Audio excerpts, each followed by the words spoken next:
That is very interesting. So you know what it's like to be inside of a nine Okay. and a one. I know what it's like to be inside of a five and a four. Yeah.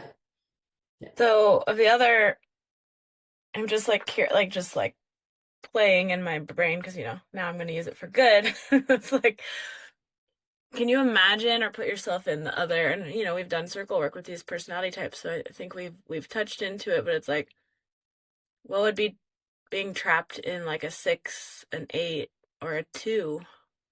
Well, it's interesting Anyway, that you bring that up. One, because we are connected to, from the way that the Enneagram moves, yeah, to all of it. one, two, three, Between you and me, are we in all of them? at least four. Each individual person moves in at least four personality types. So that comes back to the low stress, medium stress, high stress. So like you as a five move into eight and seven, Mhm. right? Yeah. And so depending on the level of stress you're experiencing, it's like you can take on the easy optimist views of, being an adventure and being disconnected from reality, and like even the thing you Confusing use, myself. yeah, confusing yourself, all of that stuff, right? And then in high levels of stress, I might be wrong about the movements here, Like but deeper into the core and further from the core.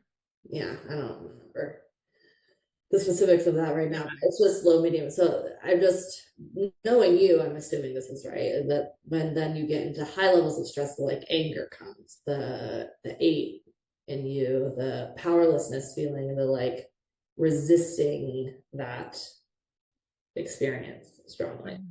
Mhm.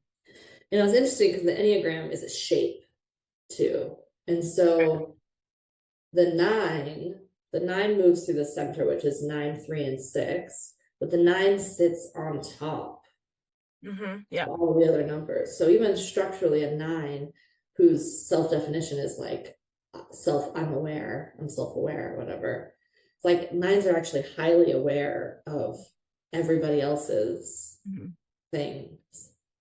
What we're not aware of is ourselves at Right. all. So like, yeah, I can, even in my personality, not intuitively understand, because we're the peacekeeper. So it's like I can see that point of view, I can see this point of Mhm. view, I can see that point of view. But all of that means that we can't have ourselves in the personality type. All right. And so um I do think some numbers are more isolated from anybody else, which also gives them like the experience of being very isolated, feeling that Like way, a the personality. four, Four, yep, which I totally get. The four, obviously, I have that in my makeup. yeah. Not obvious. We just discovered that years in. But For years I've been like, hmm.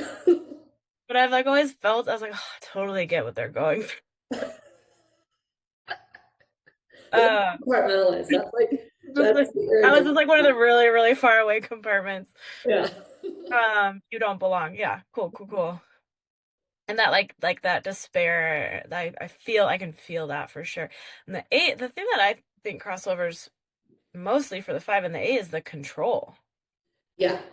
It's for different root causes, but the control part of that, um, I can feel that for sure. Especially if it's something I'm passionate about. I think it gets translated as stubbornness, like in my life at least. As a kid, it was translated as stubbornness, but it was really just that I cared and I wanted to be Mhm. heard about what I cared about. So I Yeah. wasn't budging on it. But it Yeah. got labeled as negative and stubborn and bad. Right. Um, being stubborn is bad. It's like, well, not really. If you're standing your ground about something you care about. Well, as an adult, that's called passionate, but as a Right. child, it's called stubborn because all parents break their children's will because it's inconvenient with the lives that we're in. It's just structural. It's like not intentional. I'm a very intentional parent, and I can see the ways in which I'll do that with my daughter. It's like we have a very flexible schedule right now, and whatever, but it's like just like coming out of this call, right? Yeah. It's like I was 20 minutes late because I didn't want to upset her too much to like pull her off my boob to make her go with her dad to take a nap in the car. I was like, Yeah. maybe she'll fall asleep. It's my husband's birthday. I was like, maybe she'll fall asleep quickly and I can just like put her down and then I'll just be, but I have that flexibility right now. And if I have a speaking gig or whatever, it's like, no, this is when the airplane leaves. This is what you're like, you're coming. You're coming Yeah. swimming, or you're coming sleeping, or you're coming whatever, but you're just coming because this is what's Yeah. happening right Yeah. now. And it's structural. It's like we can demonize these personality traits or these patterns or programs we take on based on the conditions we're in. That's just structural. As a kid, you're not in charge.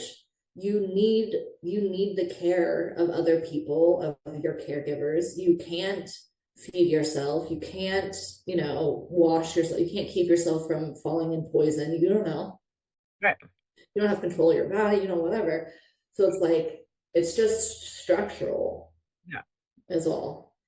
And I'm very fortunate to have accepted there's no such thing as perfect parenting, because fuck, my personality would be trying real hard and it'd be suffering extremely right now if I hadn't done the consciousness work that I've done in my life. So Yeah, for sure. I find I find a lot of them semi-relatable or pretty relatable based on just like my own history. But one that I'd really have a hard time with that I can't imagine is like the six. The six I just like can't step into.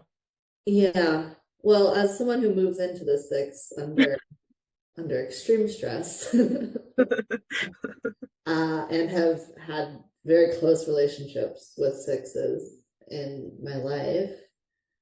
Um, it it's an extreme personality type, and it's interesting because depending on the level of wounding, like the actual experiences in childhood, it's like you can have a six personality type who was raised in a loving family, who you know wasn't abused, wasn't neglected, wasn't whatever, and they're on the like light side of the dysfunctional patterning. They still enlist all of those strategies, but they aren't as extreme.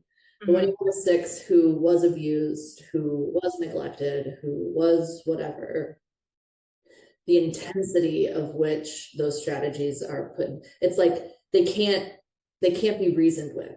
Like if Hmm. you're on the lighter side of a strategy of a programming, which really means there's more heart still in you, there's more of who you are in essence, informing the strategy.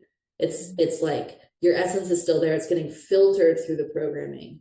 Whereas like the more wounding there is, the stronger the programming is, and the less the essence is there informing it. Right. Which your essence is flexible, it's fluid, it's understanding, it's acceptance. It's like all of us have that quality in our hearts. Yeah. But the more damaged you are, the more extreme the separation is in that process, the the more fixed the programming is. Yeah. And there isn't In the it you are that you can't see outside of it. right. And that then becomes very dangerous.